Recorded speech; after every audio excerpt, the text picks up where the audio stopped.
Welcome to a special edition of Channel 6 Scoreboard for the Fountain. I'm joined with Spencer Griffin and Kendall Myers. We're talking about some men's basketball.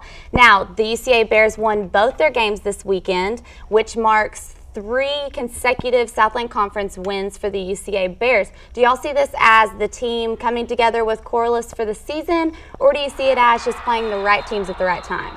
I definitely see them coming together. That defensive extravaganza they put up against Lamar was just incredible, and by doing that, it really gives the rest of the team more confidence going throughout the season. And really, they've been able to shoot the ball. Like I said, it's just the defensive aspect that they need to be working on, and it shows that Corliss has been working on that during practice, and they've obviously got a better defense put in place. And with that real fast-paced, in-your-face, full-court trap, I believe they're doing it, and they're looking a lot better, especially with that huge win against McNeese State.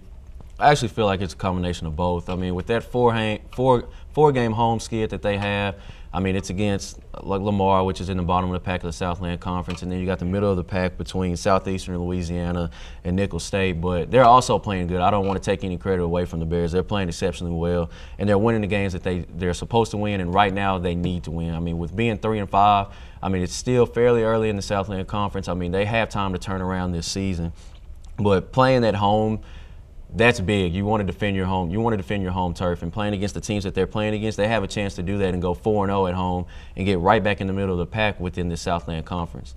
Now, to finish up men's basketball, they have 2 games this week. Does the streak continue at home?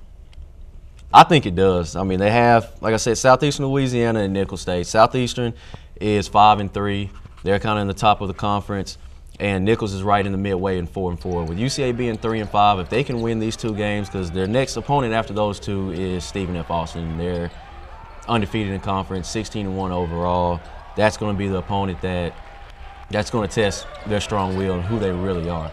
But with these next 2 games being at home court advantage, they could easily pull out these 2 games and they can get right back in the thick of things of conference. I definitely think it won't be easy, but I think that they will pull them out because Southeastern Louisiana, they are playing all right, but they only beat UCA at their home by 4, 72-68, and that really shows that, you know, UCA, we know, has grown from there. And if they're going to play the UCA now as opposed to the UCA they played earlier in the year, I think they're going to get beat.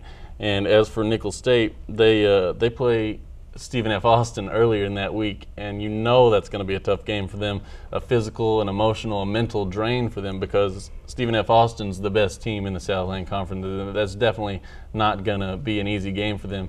And going directly to UCA from that, I don't think is to their advantage. I think UCA will use that and pressure them and run full court so they can show that they're the superior team that night at least, and I think they will continue that streak going. I think that blowout against Lamar also might be a little bit detrimental to UCA's morale.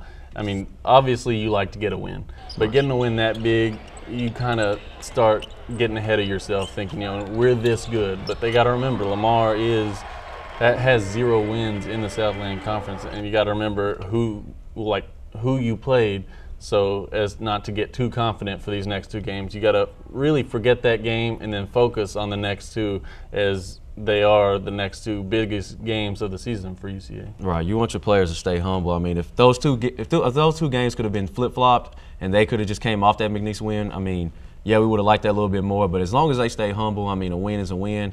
They should be fine. They should still have the same amount of motivation to come out against Southeastern Louisiana and get their win, and include Nicholls. Thank you for joining us on this special edition of Channel 6 Scoreboard for MyFountainOnline.com. Be sure and scroll down and catch Spencer's story on the page as well.